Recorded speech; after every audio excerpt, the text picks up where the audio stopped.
How many of y'all listening today are homeschoolers? I know for me, it was so much easier to homeschool when I realized you do not have to recreate the public school system at home to give your children a great education. We're going to talk a bit about that today.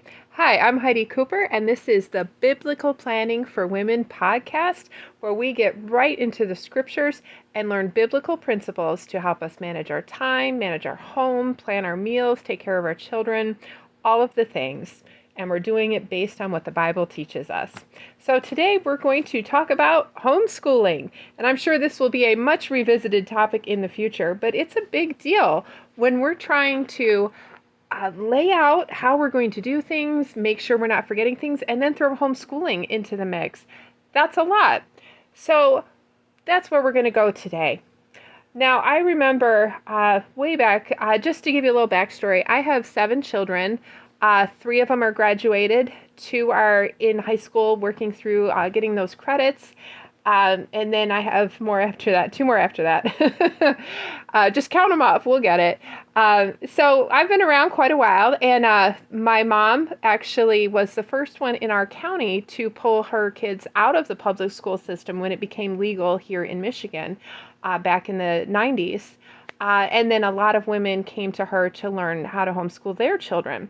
So I was in the public school up through 9th grade, and then was homeschooled for the last 3 years. And then I've homeschooled my children.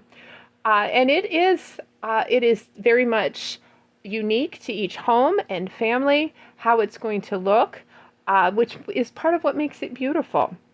Now, I remember when my children were younger, and I was trying to really get on top of things, feel like I had a good schedule and things were getting done. And another thing was the idea of the kids working together. I had all these visions of grandeur, as it were. Well, I remember picking up a library book about scheduling for big families that are homeschoolers. And it was very popular at the time. I managed to pick it up at the library.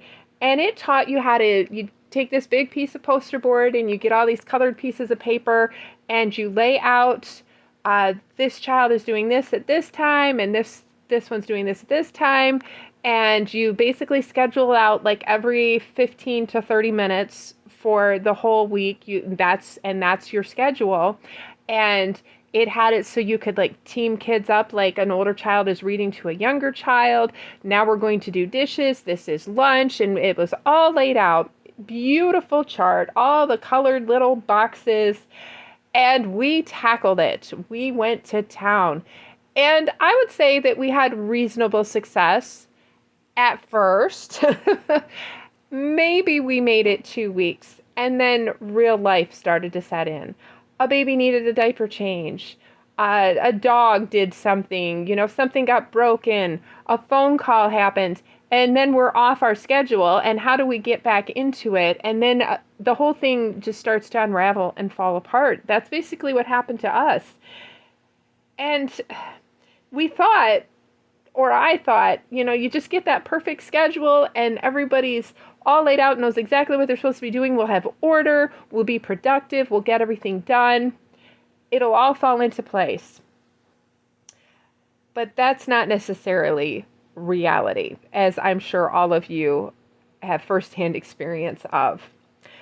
When we're homeschooling, there are unique situations that we come across that can be more challenging and make it feel hard because of how we're approaching it. The first one is multiple ages.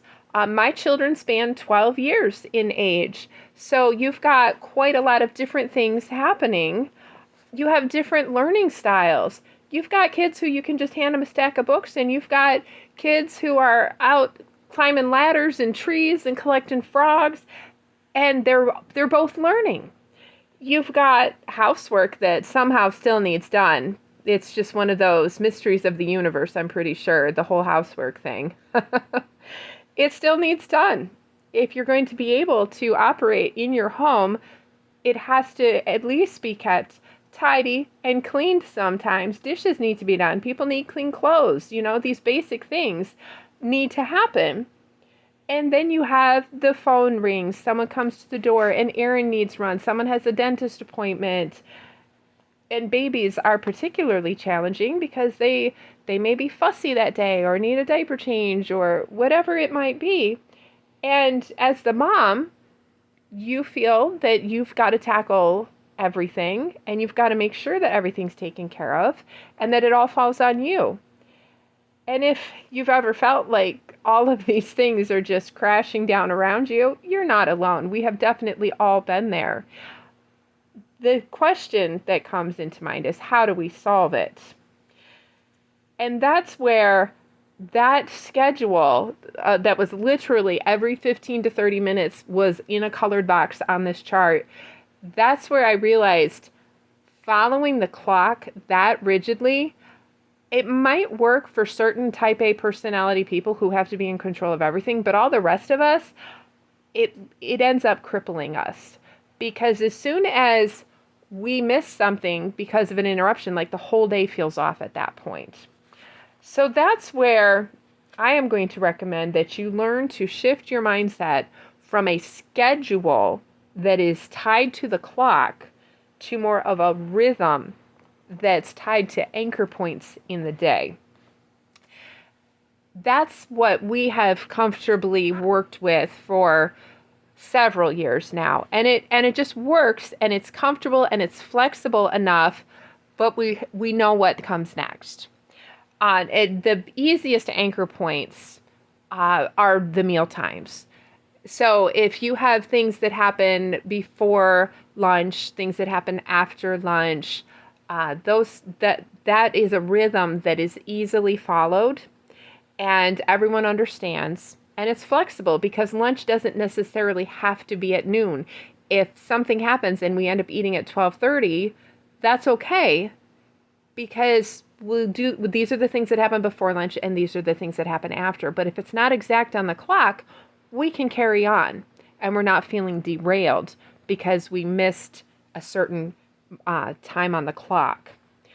So chores can be fit into this. You may have before breakfast, between breakfast and lunch, between lunch and dinner, that type of thing, or a snack, that type. So then you can have school and chores fit in between those anchor points. And again, I think meals are the easiest one to work with because they happen every day. You're already in the habit of having those meals. So you can have, okay, everyone's fed, they're hydrated. Before lunch, I expect you to get your scripture copy work, your math, and maybe some independent reading. Okay, then lunch happens. Then after lunch, we're going to go out and get some outside time. We're going to explore nature. We're going to take a walk.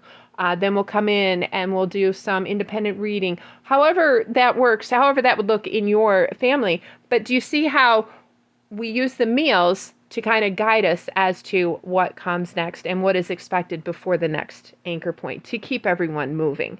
This is a great way to keep your homeschool, your chores, all of those things moving along, but not feeling like you're super restricted and there's no flexibility, no way to move, or the kids get super excited about a certain subject and we can ride with that. We'll just have lunch a little bit late, or, whatever it might be. The point is, it gives you flexibility because you're not looking at a clock. You're not waiting for a buzzer or something like that. The public school did that. We don't have to follow that example.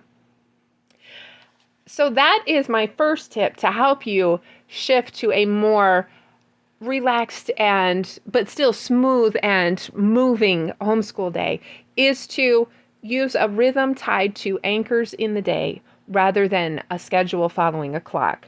My second recommendation is to take a look at what you have in your homeschool plan and say to yourself, if things went terribly awry, what would the bare minimum look like to still call it, we did school today? For us, it usually revolves around, I want them to do scripture copy work. That's what we start with. That's very important. And then math, we also want to keep the math moving. So a math lesson is pretty important. And after that, if they can do some reading or some independent learning, that type of thing, that's a good minimum for us. If we are able to do more, that's better, but that's a good minimum. So I encourage you to take a look at your homeschool plan, what you're using, what you expect in a normal day, and say, okay, now if we had to trim this down because of whatever might invade that day, what would that look like? And make a short list of your bare minimum. And that will help you to use shorter days still productively. You're still moving forward, and you don't feel like you've lost the whole day because something came up.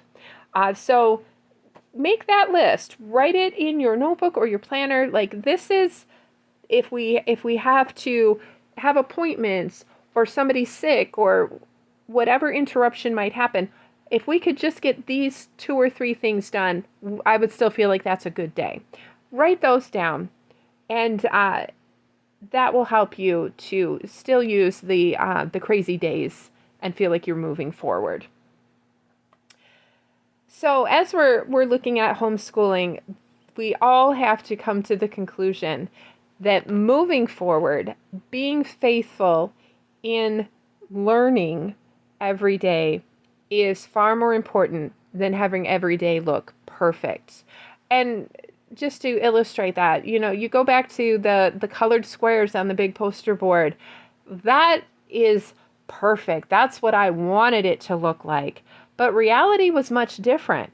Showing up every day and getting at least the minimum done, that's being faithful. That's a whole lot different than expecting every day to look perfect, which, as we know, in any area of our life, when we're expecting to achieve perfection, we are only going to be disappointed. So when you're looking at homeschooling, moving forward, showing up is far more important than finishing to the very last lesson of every textbook or never missing a day. It's all about showing up, learning. The key is learning together, exploring the world, exploring how things work, learning how to do new skills. These don't have to be on a clock, and they don't have to be perfect on a chart either. Showing up every day is what's going to help your children learn and thrive. And as we're thinking on that, let's take a look in our Bibles, and let's go to 1 Corinthians chapter 4, and I'm going to read verse 2 for you. And it says, "Moreover, it is required of stewards that they be found faithful." And as stewards of our time and our children's education, what we are asked to do is to be faithful in showing up. That is what we are asked to do. So get your minimum that would look like a good day. Find your anchor points and kind of spread out your homeschool day between those anchor points so you have a rhythm to go by.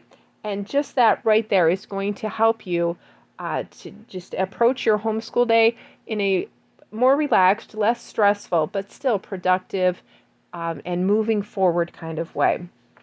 So here's your action step that I want you to do. I want you to identify your anchors that are in your day. It could be meal times, or it may look a little bit different depending on your setup and what is going on in your day. But identify 3 anchors and then distribute your subjects or what needs to happen. Like, in that you can include chores in here, like you need to have your bed made before breakfast, that type of thing, and kind of lay out what that would look like. And remember, this is a rhythm. This is a flow, not a schedule. So don't worry so much about time on the clock, but try to fit everything between those anchor points so that you have something to strive for, but there's flexibility as well. And then list what would be your minimums for your homeschool day if things just go crazy, or you've got outside schedules that you need to keep, or people are sick, whatever that might be. Like I said, for us, that usually is scripture copy work and math, and then if they can do some independent reading in various subjects, then I feel good. So make your list for your family of what your bare minimum would look like for a shorter or an interrupted day. So do those two things, and that's going to help you right now to feel more in control of your homeschool planning and keeping things moving as you're wanting to just learn together, like I said, and explore the world around you and how it works and all of those good things. So just show up every day, get a rhythm, and that will be just immensely helpful to you. Homeschool planning does not need to look like color-coded charts on the wall, perfectly executed lesson plans, or any of that. It's about showing up with your children, teaching them how to love learning, how to be consistent every day, but being flexible enough to let life happen as well. That's part of the beauty of homeschooling, is you can learn amidst life and learn together as a family. Okay, wow. I know we'll be talking a lot more about homeschooling in the future, but I hope these steps will get you headed in the right direction. If you need more help with planning, I have a free ebook for you, and I will link to that in the description. It's called Planning with Purpose, and we'll give you lots of tips from my trenches on planning and using your time and your resources effectively. So I invite you to go download that. I've noticed that a lot of you are listening on Apple Podcasts, and I know you can leave a review there. So if you've been blessed by listening to the podcast each week, I would love it if you would take a minute and leave a review. That helps other women to find the podcast as well, and share it with your friends. I'm trying to just reach women, help them to do better in this area because it blesses you and it blesses your family as well. Okay, I will see you in the next episode. Each episode shows up Thursdays at 7 p.m. Eastern, so I'll see you then.